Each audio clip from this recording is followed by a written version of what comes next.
Get some good claps in there. Yeah, get some good claps. Gonna get some good claps. Get some claps. Oh no, I'm dropping papers. I'm dropping papers.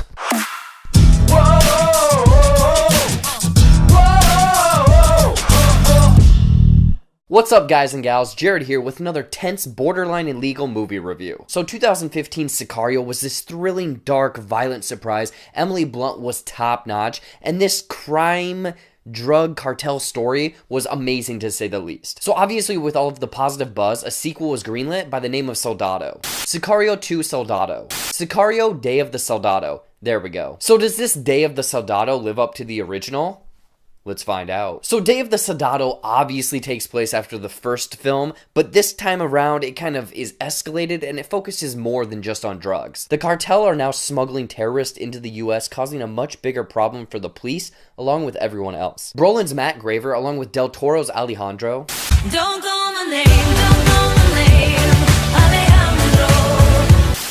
Are called into this situation to stage this assassination to make it look like there's two different rival cartels going against one another. As things don't go to plan and there's this inclusion of a drug kingpin's daughter, things start to get messy and very much dangerous. So obviously this sequel had some big cojones to live up to, and I would say that it's pretty much on the even playing field. I mean, I know Emily Blunt's return, she's not in this movie, so there was that little something that was missing. Don't get me wrong, this movie definitely steered into the brutal, tense violentness of the first film, but it kind of focused more on the gun shooting aspect, action portion, rather than the slow drag of tension. It did have plenty of tense scenes, and there's also some action set pieces that are really noteworthy, but it just had that missing something that made the first one so special. The score in this one brought this ominous darkness into the film. I think it was pretty much featured in all of the trailers, but it's Benicio del Toro's theme, and it almost gives the audience this feel of like horror or terror every time his character's on screen. It honestly set the tone for the whole movie, and every time it slowly kicked in, you knew that there was some sort of badassery that was about to go down. Taylor Sheridan is back as the writer of this film, and I feel like he did a great job of kind of capturing the vibe, tone,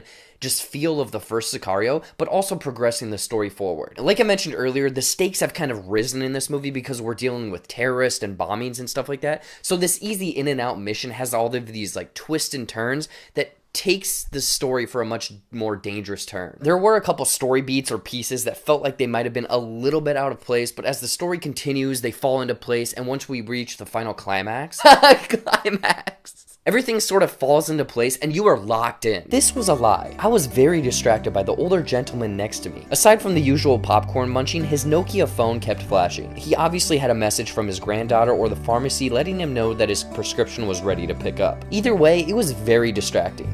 However, Day of the Soldado is not perfect. With these gun-toting, shoot first, ask questions later characters. Adios.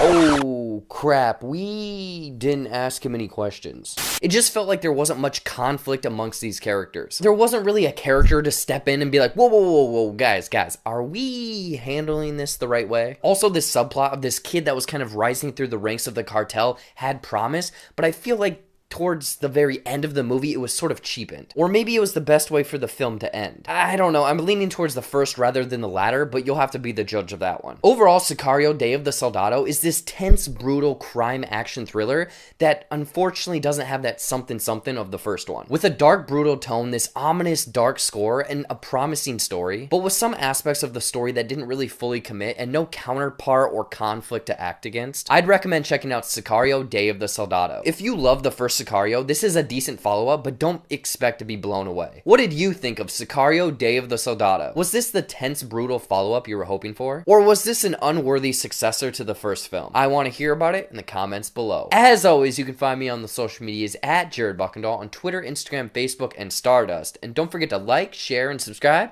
to this channel. Until next time, I'll see you later.